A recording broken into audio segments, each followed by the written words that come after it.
In the golden age of California's endless possibilities, when Hollywood dreams and oil fortunes painted the state as America's promised land, there existed along the rugged coastline north of San Francisco a community that had turned its back entirely on the modern world's seductive promises. The year was 1920, and while the nation celebrated the end of the Great War and embraced the Jazz Age's intoxicating freedoms, the followers of what would become known as the cult of the Sunken City had dedicated themselves to pursuits far older and more terrible than anything the new century had to offer. The settlement they called New Lemuria perched precariously on cliffs that jutted into the Pacific like accusing fingers, its weathered buildings seeming to grow from the rock itself as if they had been carved by centuries of wind and salt spray rather than human hands. From a distance, the community might have appeared to be nothing more than another of California's eccentric spiritual communes, the kind that attracted seekers and mystics to the state's remote corners. But those who looked more closely would have noticed details that suggested something far more sinister than simple religious enthusiasm. The cult's origins could be traced to 1917, when a failed archaeology professor named Dr. Marcus Thornfield arrived in California carrying theories that had cost him his academic career and nearly his sanity. Thornfield claimed to have discovered evidence of an ancient civilization that had once ruled the Pacific Ocean from a great city now lost beneath the waves, a place he called Mucathros, that had achieved scientific and spiritual knowledge beyond anything modern humanity could comprehend. According to Thornfield's research, which drew upon sources ranging from legitimate archaeological findings to texts that scholars dismissed as obvious fabrications, Mucathros had been destroyed by some cataclysm thousands of years ago, sinking beneath the ocean's surface but remaining intact in the depths where its secrets waited for those brave enough to seek them out. The professor's obsession with this sunken civilization had begun during his legitimate academic work, studying Mesopotamian tablets, but had evolved into something that transcended conventional scholarship and approached the realm of religious revelation. The community that gathered around Thornfield consisted initially of individuals who shared his fascination with lost civilizations and ancient wisdom. They were academics who had been marginalized by mainstream institutions, spiritualists seeking knowledge beyond conventional religion, and wealthy individuals whose comfortable lives had left them hungry for meaning that material success could not provide. What united them was a belief that modern civilization was merely a pale shadow of the greatness that humanity had once achieved, and that this lost knowledge could be recovered through proper dedication and sacrifice. The early years of New Lemuria seemed relatively benign to outside observers. The community supported itself through a combination of donations from wealthy members and income from crafts and agricultural products sold to nearby towns. They practiced a form of communal living that emphasized spiritual development and scholarly research, spending their days in study of ancient texts and their evenings in meditation and discussion of metaphysical subjects. But beneath this surface of academic respectability, Thornfield was developing theories that would ultimately lead his followers down paths that no rational person should ever have contemplated. His study of the texts that supposedly described Mucathros had convinced him that the sunken city was not merely a historical curiosity, but an active presence that continued to exert influence on the modern world through forces that conventional science could not detect or understand. According to Thornfield's interpretation, the inhabitants of Mucathros had achieved a form of existence that transcended normal physical limitations, becoming beings of pure consciousness that could manipulate reality through mental force alone. Their city, though submerged, remained a focal point for this power, sending out emanations that could be detected by individuals who had properly prepared themselves through spiritual and physical purification. The professor's claims might have remained merely theoretical, if not for the arrival in 1919 of a woman known only as Sister Magdalene, whose background remained mysterious, but whose influence over the community proved to be immediate and profound. Sister Magdalene claimed to possess psychic abilities that allowed her to communicate directly with the consciousness that resided in the sunken city, receiving visions and instructions that would guide the community toward its ultimate destiny. Under Sister Magdalene's influence, the practices of New Lemuria began to evolve from scholarly research and meditation toward rituals that combined elements of various occult traditions with procedures that seemed to have been received through her supposed communications with Mukathros. These ceremonies, conducted on the cliff tops overlooking the Pacific during the darkest hours of night, involved chanting in languages that no academic could identify and the use of symbols that appeared in none of the world's known writing systems. The transformation of the community from a philosophical commune into something far more sinister occurred gradually, with each new revelation from Sister Magdalene pushing the boundaries of what the followers were willing to accept and participate in. The woman's charismatic authority combined with Thornfield's scholarly credibility created a powerful dynamic that overwhelmed individual doubts and resistance. The first documented human sacrifice occurred on the night of the summer solstice in 1920, when a community member named Harold Westbrook was found dead on the clifftop altar that had been constructed for the group's rituals. Official records listed the death as suicide, but witnesses would later testify that Westbrook had been killed according to procedures that Sister Magdalene claimed to have received through her visions of the ancient city. The sacrifice was presented to the community as a necessary offering to establish communication with the consciousness that dwelt in Mukathros, a demonstration of commitment that would prove their worthiness to receive the ancient knowledge they sought. According to Sister Magdalene's teachings, Westbrook's death was not an ending but a transformation, his consciousness joining with the collective intelligence that had survived the city's physical destruction.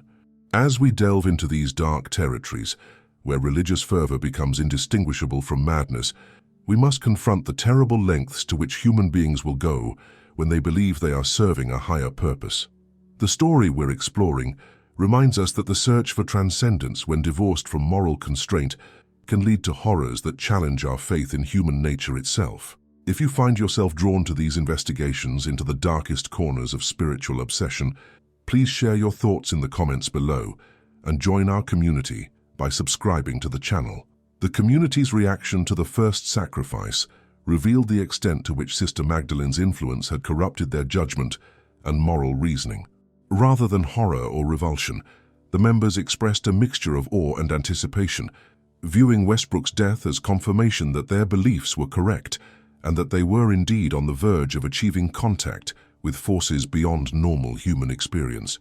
Dr. Thornfield, whose academic background should have provided resistance to such obviously irrational proceedings, instead became one of the most enthusiastic supporters of the escalating ritual practices.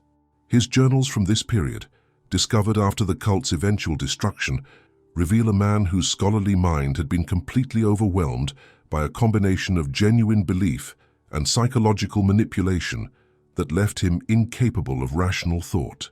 The sacrifice has opened pathways that I had only theoretical knowledge of previously, Thornfield wrote following Westbrook's death. Sister Magdalene's visions have taken on a clarity and specificity that proves beyond doubt that we are receiving genuine communication from the consciousness that dwells in the sunken city.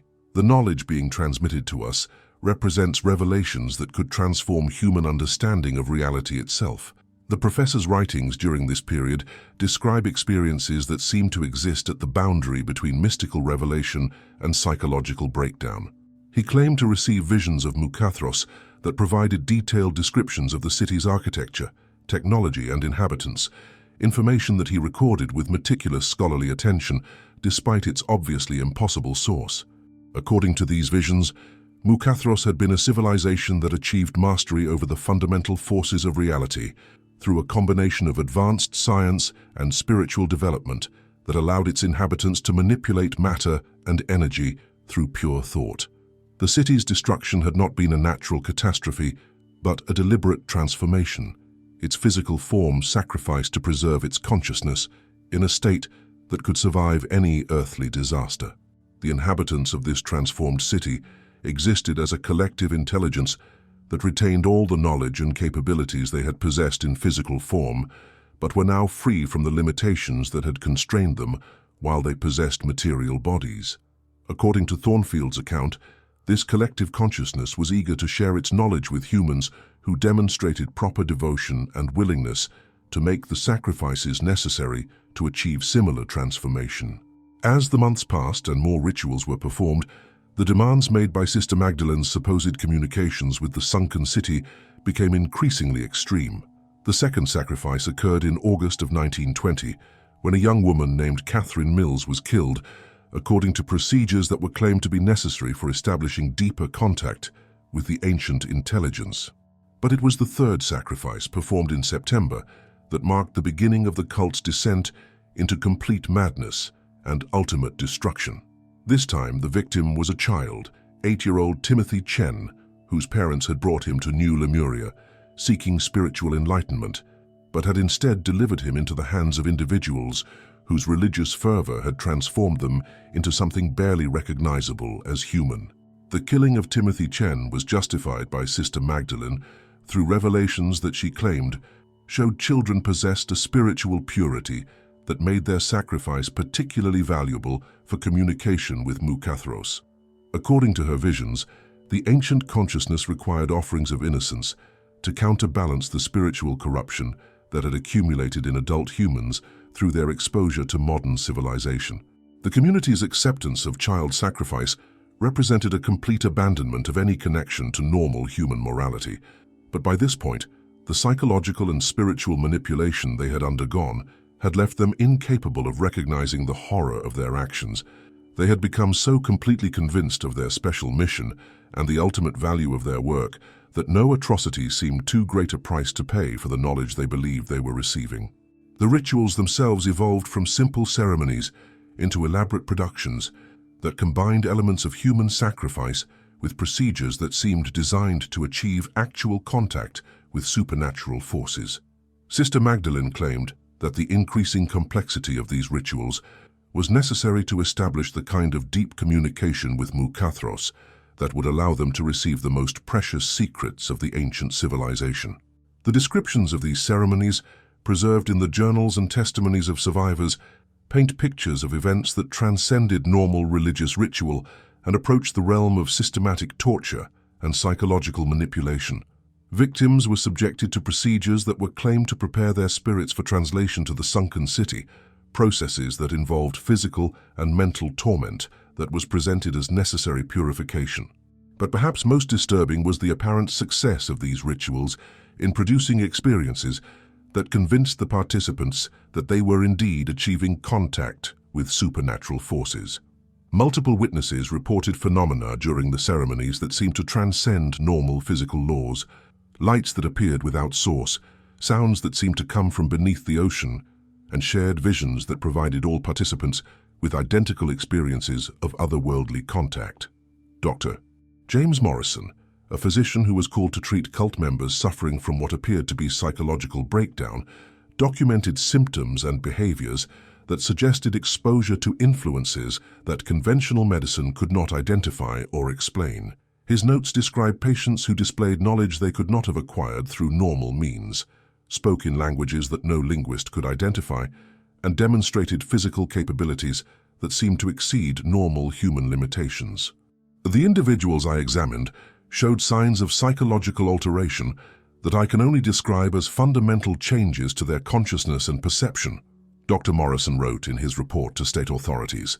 They possessed information about subjects they had never studied, displayed emotional responses that seemed detached from normal human experience, and exhibited physical symptoms that suggested exposure to forces or substances that I cannot identify through conventional medical analysis. The physician's attempts to understand what was happening at New Lemuria led him to interview cult members who had escaped or been expelled from the community. Their accounts provided glimpses into experiences that challenged conventional understanding of reality and human consciousness, describing rituals that seemed to produce genuine supernatural effects while extracting a terrible psychological price from all participants. Sarah Whitmore, a former community member who fled after witnessing the sacrifice of Timothy Chen, provided testimony that revealed the extent to which the cult's practices had evolved beyond simple religious ceremony into something that resembled systematic experimentation with forces that should never have been awakened. Her account described rituals where the boundaries between participants and victims became blurred, where the act of sacrifice seemed to transfer knowledge and capabilities from the dead to the living. They believed that each death opened channels to the Sunken City that allowed more of its knowledge to flow into our world, Whitmore testified. But what came through those channels was not wisdom or enlightenment. It was something alien and terrible that transformed everyone it touched into instruments of its own purposes. The people I had lived with and trusted became strangers who looked at other human beings as nothing more than materials for their experiments. Whitmore's escape from New Lemuria had been prompted by her realization that she had been selected as the next sacrifice, chosen not for any transgression, but because Sister Magdalene's visions had indicated that her particular spiritual qualities would make her death especially valuable for the community's work. Her flight from the settlement and subsequent testimony to authorities would ultimately provide the evidence needed to justify official intervention. The investigation that followed Whitmore's revelations uncovered evidence of systematic murder and psychological manipulation that shocked even experienced law enforcement officials who thought they had seen every form of human depravity. The physical evidence found at New Lemuria included altars stained with human blood, ritual implements that appeared to have been designed specifically for torture and killing, and written records that documented the cult's evolution from philosophical commune to murderous organization. But perhaps most disturbing were the artifacts that were discovered in the caves beneath the clifftop settlement, objects that seemed to predate any known civilization yet bore symbols and designs that matched descriptions found in the cult's ritual texts. These items suggested that Thornfield and Sister Magdalene's claims about ancient knowledge might have contained elements of truth, even if their interpretation and application of that knowledge had led to unspeakable evil. The artifacts included stone tablets covered with inscriptions that no scholar could decipher, metal objects whose composition defied analysis through available scientific methods, and crystalline structures that seemed to emit energy that affected both electronic equipment and human consciousness in ways that conventional science could not explain. The discovery of these items raised questions about the source of the cult's knowledge that investigators were reluctant to pursue. Professor William Hayes of the University of California, who was called in to examine the artifacts, reported findings that challenged his understanding of archaeology and human history. The objects appeared to be genuine antiquities of considerable age, yet their design and construction suggested technological capabilities that should not have existed in any known ancient civilization. The items discovered at the New Lemuria site display characteristics that are inconsistent with our understanding of prehistoric human development, Professor Hayes wrote in his official report. The metallurgy, stonework, and crystalline structures demonstrate knowledge of principles that were not discovered by modern science until the late 19th century, yet radiometric dating suggests that these objects are thousands of years old. The professor's analysis raised the uncomfortable possibility that the cult's beliefs about ancient lost knowledge might have been based on genuine discoveries rather than pure delusion. If genuine artifacts from an advanced prehistoric civilization had been found and misinterpreted by individuals who lacked the knowledge to understand them properly, their tragic misuse of this information became more comprehensible, if no less horrific. The final confrontation between law enforcement and the cult occurred on the night of October 31st, 1920, when authorities attempted to arrest the surviving members and secure the site. What they discovered surpassed even their worst expectations based on the evidence they had previously gathered, revealing the full extent of the horror that the pursuit of ancient knowledge had produced.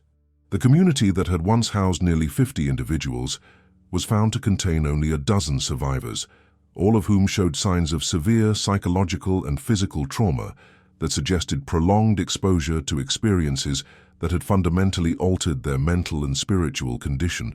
These individuals seemed barely aware of their surroundings and responded to questions with references to experiences and knowledge that made no sense within conventional frameworks of understanding. Sister Magdalene was discovered in the main ritual chamber, her body positioned as if she had been prepared for sacrifice according to the same procedures that had been used on previous victims. But the circumstances of her death defied explanation through conventional means, as there were no signs of violence or external causes that could account for her condition. Her body showed evidence of transformation that suggested death through causes that medical examination could not identify. Dr. Thornfield was found in his study, surrounded by papers covered with calculations and diagrams that seemed to represent attempts to chart the location and characteristics of the supposed sunken city. His final writings described successful contact with the consciousness of Mukathros and detailed plans for a final ritual that would allow the entire community to join with the ancient intelligence in its transformed state of existence. The professor's last journal entry, dated the day before the authorities' arrival, suggested that the cult had achieved the contact with supernatural forces that they had sought, but that the results of this success had been far different from what they had expected. Rather than receiving enlightenment and transcendence, they had discovered that the consciousness they had contacted was something alien and malevolent that viewed humanity as nothing more than tools for its own incomprehensible purposes. "We have been deceived from the beginning," Thornfield wrote in his final entry. "The intelligence that dwells in the sunken city is not the preserved consciousness of an ancient human civilization, but something far older and more terrible that has used our desire for knowledge to manipulate us into serving its own agenda. The sacrifices we performed were not communications but feeding, and the knowledge we received was not wisdom but infection that has transformed us into extensions of its own alien will." The authorities' attempt to investigate the ritual sites beneath the settlement revealed chambers that seemed to extend far deeper into the cliff face than should have been possible, passages that appeared to have been carved by forces other than human tools. The deeper they penetrated into these tunnels, the more evidence they found of activities that transcended normal categories of religious or criminal behavior. As our investigation reveals the horrifying truth about what the cult actually discovered beneath the waves, we must confront the possibility that some knowledge is too dangerous for human understanding. If you're compelled by these dark revelations about the prices paid for forbidden wisdom, please consider leaving a like and subscribing for more explorations into the territories where human ambition meets cosmic horror. The most disturbing discovery was made in the deepest chamber, where investigators found evidence of the final ritual that Thornfield had described in his journal. The room contained the remains of the cult's surviving members, arranged in patterns that suggested they had participated willingly in their own destruction, following procedures that appeared designed to transfer their consciousness to some other realm or entity. But the physical evidence of this final ceremony included phenomena that challenged the investigators' understanding of what was possible within the natural world. The chamber showed signs of energies that had altered its very structure at the molecular level, while the air itself seemed to retain traces of forces that affected both instruments and human consciousness in ways that conventional science could not explain. The investigation was abruptly terminated when several of the personnel involved began displaying symptoms similar to those observed in the cult survivors: knowledge of information they had never learned, experiences of communication with entities that should not have existed, and a growing obsession with continuing the work that the cult had begun. The site was sealed and classified, with access restricted to individuals with security clearances that suggested government interest in the discoveries made there. The surviving cult members were placed in a specialized psychiatric facility where they remained under observation for the rest of their lives. Their continued testimony provided ongoing insights into the experiences they had undergone, but their accounts became increasingly incoherent as the years passed, suggesting that their contact with the supposed ancient consciousness had left them fundamentally altered in ways that prevented normal psychological recovery. Dr. Elena Vasquez, the psychiatrist assigned to treat these individuals, documented symptoms and behaviors that seemed to represent entirely new categories of mental illness. The patients retained their basic cognitive functions, but had apparently undergone changes to their fundamental worldview and emotional responses that made them incapable of relating to normal human experience. The subjects display consistent patterns of belief and behavior that suggest shared exposure to influences that permanently altered their consciousness, Dr. Vasquez reported. They speak of realities and experiences that exist outside normal human perception, demonstrate knowledge that they could not have acquired through conventional means, and show emotional responses to everyday situations that suggest they perceive threats and opportunities that are invisible to normal observation. The patients' descriptions of their experiences with the supposed consciousness of Mukathros remained consistent across decades of interviews, suggesting either shared delusion of remarkable stability or genuine contact with forces that existed beyond normal human understanding. They spoke of the sunken city as a real place that existed in dimensions parallel to normal reality, inhabited by intelligences that had transcended physical form while retaining malevolent interest in manipulating human consciousness.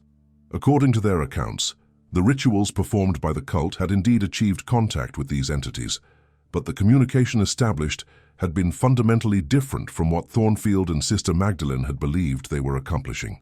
Rather than receiving ancient wisdom, they had been gradually infected by alien thoughts and purposes that transformed them into instruments of a consciousness that viewed humanity as raw material for its own incomprehensible experiments. The government's continued interest in the case was reflected in classified research programs that attempted to understand the technologies and forces that the cult had apparently encountered.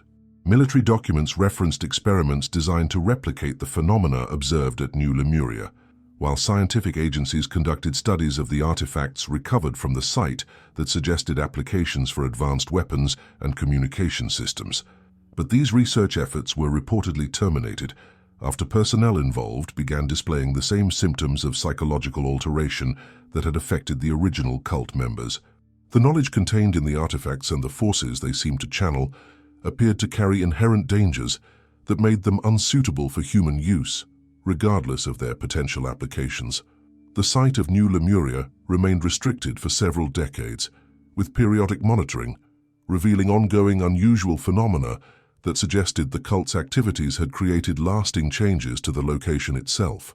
Electronic equipment continued to malfunction in specific patterns, while the local wildlife displayed behavioral abnormalities that indicated exposure to influences that affected biological systems in ways that conventional science could not explain.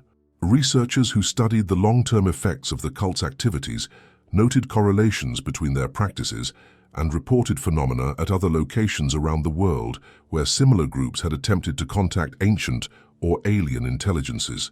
The patterns of psychological alteration, technological anomalies, and environmental changes seemed to represent consistent consequences of human contact with forces that existed beyond normal categories of understanding. The academic study of the New Lemuria case was complicated by the classified status of much of the evidence and the reluctance of survivors to discuss their experiences in detail. But the available documentation provided insights into the psychological and social dynamics that could transform rational individuals into participants in ritualistic murder and systematic self-destruction. Dr. Robert Chen, who spent his career studying extremist religious movements, identified the New Lemuria cult as an example of how legitimate intellectual curiosity could be perverted into destructive obsession when combined with charismatic leadership and social isolation. The community's evolution from philosophical commune to murderous organization demonstrated the dangers inherent in groups that placed abstract ideals above basic human values. The tragedy of New Lemuria lies not in the supernatural claims that motivated their actions, but in their willingness to sacrifice human life and dignity in pursuit of goals that they never clearly defined or understood, Dr. Chen concluded. Whether or not they actually contacted alien intelligences is less important than the fact that their belief in such contact justified atrocities that destroyed everyone involved. The psychological profiles of cult members revealed individuals who had been drawn to the community by genuine intellectual interests and spiritual seeking, but who had gradually been conditioned to accept increasingly extreme beliefs and behaviors through systematic manipulation and social pressure. The combination of academic authority provided by Thornfield and spiritual charisma wielded by Sister Magdalene created a dynamic that overwhelmed individual moral judgment and critical thinking. The modern legacy of the New Lemuria case continued to influence research into cult behavior, mass psychology, and the investigation of unusual phenomena. While the supernatural claims made by the cult were generally dismissed by mainstream science, the psychological and social mechanisms they employed to achieve control over their members provided valuable insights into human susceptibility to manipulation and the conditions that could lead rational people to participate in irrational and destructive activities. The few artifacts from the site that remained available for study continued to puzzle researchers who attempted to understand their origin and composition. While most scholars maintained that these objects were either fraudulent reproductions or misidentified conventional artifacts, a minority argued that they represented genuine evidence of prehistoric technologies that challenged conventional understanding of human development. The debate over the authenticity and significance of these artifacts reflected broader tensions within the scientific community about how to address claims and evidence that fell outside established paradigms of understanding. While the cult's interpretation and use of these objects had clearly been destructive and irrational, the question of whether they had discovered something genuinely anomalous remained unresolved. The environmental effects observed at the New Lemuria site persisted for decades after the cult's destruction, with monitoring stations recording electromagnetic anomalies, unusual wildlife behavior, and atmospheric conditions that defied explanation through conventional meteorological analysis. These phenomena gradually diminished over time, but never completely disappeared, suggesting that the cult's activities had created lasting changes to the location that transcended normal categories of environmental impact. Local residents in the area continued to report unusual experiences associated with the former cult site, including sightings of lights beneath the ocean's surface, sounds that seemed to emanate from underwater sources, and dreams that provided detailed visions of underwater cities and alien intelligences. While these accounts were generally dismissed as folklore and suggestion, their consistency across multiple generations suggested that something about the location continued to affect human consciousness in ways that conventional explanation could not address. The question of what the cult of the Sunken City had actually discovered beneath the waves remained one of the most disturbing and unresolved mysteries in the annals of American religious extremism. Whether they had encountered genuine supernatural forces, discovered artifacts from an unknown prehistoric civilization, or simply succumbed to shared delusion and psychological manipulation, their story served as a warning about the dangers inherent in the pursuit of forbidden knowledge without moral constraint. The horror of their tale lay not just in the specific atrocities they committed, but in the demonstration of how quickly and completely rational human beings could be transformed into instruments of destruction when they believed they were serving a higher purpose. Their quest for ancient wisdom had led them not to enlightenment but to madness, not to transcendence but to annihilation, not to contact with benevolent cosmic intelligence but to infection by something alien and malevolent that used their desires against them.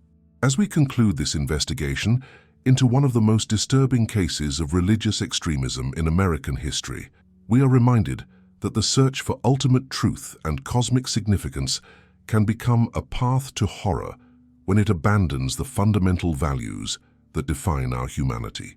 The cult of the Sunken City discovered something beneath the waves, but what they found was not the salvation they sought, but the destruction of everything they had once valued and cherished. The secrets of Mukathros, whether real or imagined, proved to be knowledge that no human mind could safely contain.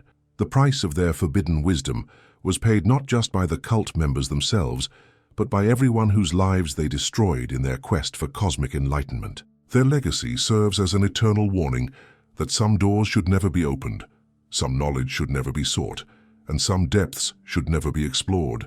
For in the darkness beneath the waves, things wait that view human consciousness not as a gift to be enlightened, but as a resource to be consumed.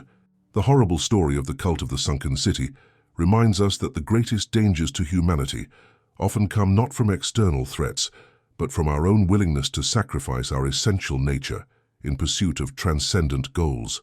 The waves that crash against the California coast still echo with the memory of those who sought to commune with ancient powers and discovered instead that some mysteries are meant to remain forever hidden in the depths where human understanding should never venture.